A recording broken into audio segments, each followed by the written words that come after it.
again, this is Naomi Finkelstein here with Rainbow Curves, and today we are going to work on some back bends. Back bends are really great because they work the spine and they keep the spine nice and flexible, which keeps it healthy. They also stimulate the digestive system and they produce a lot of energy in the body. So we're going to go over 3 poses today for back bends. The first one is Cobra Pose. So for Cobra, you're going to come over onto your stomach.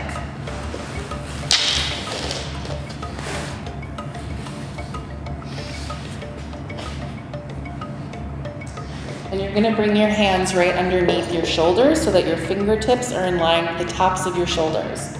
Your legs come together like a snake, and you want to keep your legs active in this pose. To start, you're going to pull your elbows in and bring your shoulders back away from your ears. And when we start with Cobra, we really want to engage our back muscles because the tendency is to just push into the hands and lift yourself up. And this is not what we want.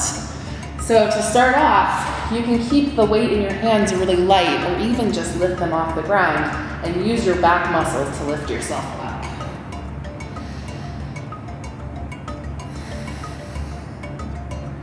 Once you've done that and you've already activated your back muscles, then you have the muscle memory, so you can just keep those activated, and then you can use your hands to push yourself up even higher.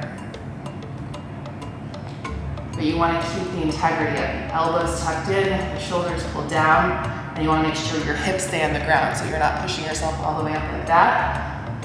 It's a very active pose. The legs are pulled together. And you hold this and breathe.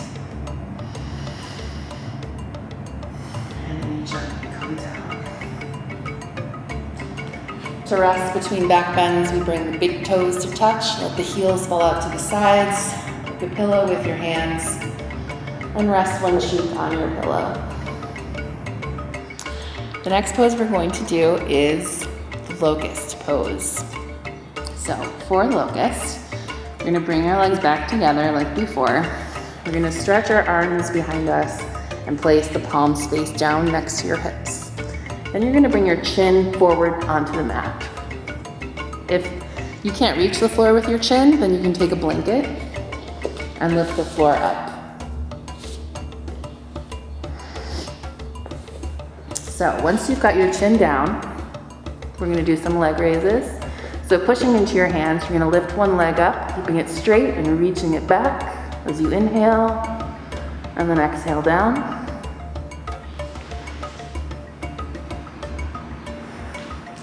And you can do 2 sets of this.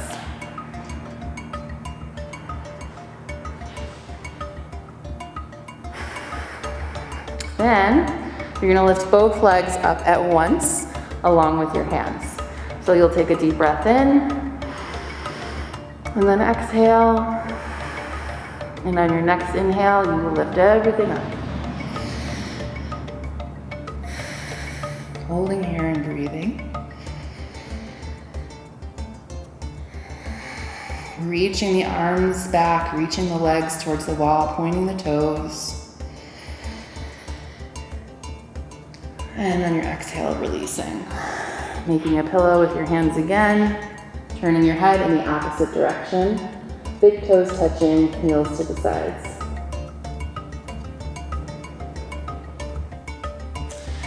For our last back bend today, we're going to do bow pose. So for bow, you start off with bringing your forehead onto the mat and bending your knees. And then you're going to reach back with your hands, grab onto your ankles. And on your inhale breath, you will push into your hands with your feet, lift your thighs up off the ground, and pull your arms back with your feet. So your feet are pulling back and lifting up.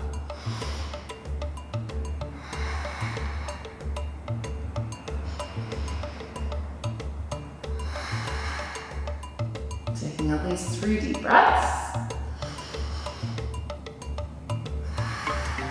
And then coming down. If you can't reach your feet with your hands, then you can use a strap. So you're going to take your strap and you're going to make a loop.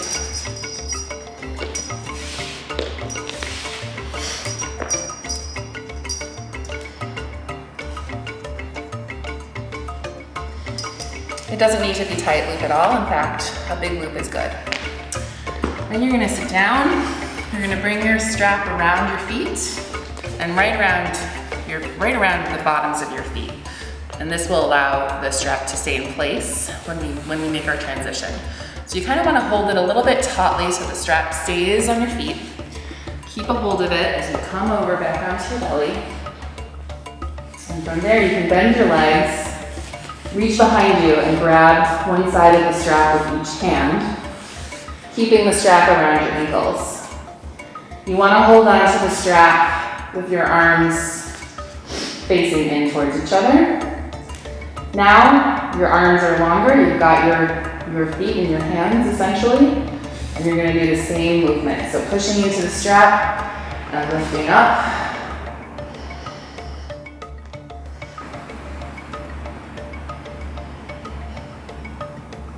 And releasing down.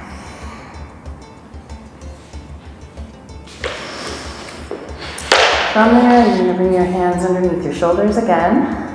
Push yourself up onto your hands and knees. And we're just going to do a little bit of cat-cow to work out the back in the opposite direction.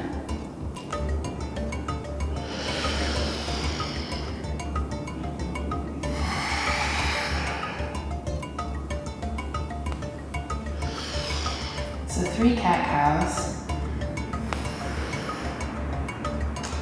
And then pushing back to child's pose and taking a few breaths here.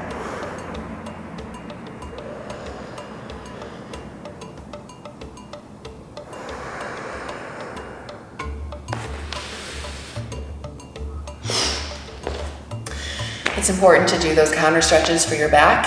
After we've done so many back bends, we want to do the opposite to let the spine kind of recover from the same repeated movement. And those are some modified back bends.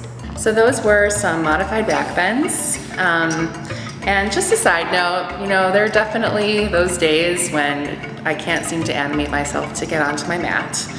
Sometimes we just need a little extra push to get us there. And I have to say that if I have a cute outfit that feels great, that can sometimes be the extra incentive that helps me get excited about doing yoga. I get on my cute little outfit and I get on my mat, and it's the whole thing. I can take a picture, So rainbow.com has a lot of awesome options. You can check it out, get something that makes you feel great, that you love, and that can just really enhance your experience practicing yoga.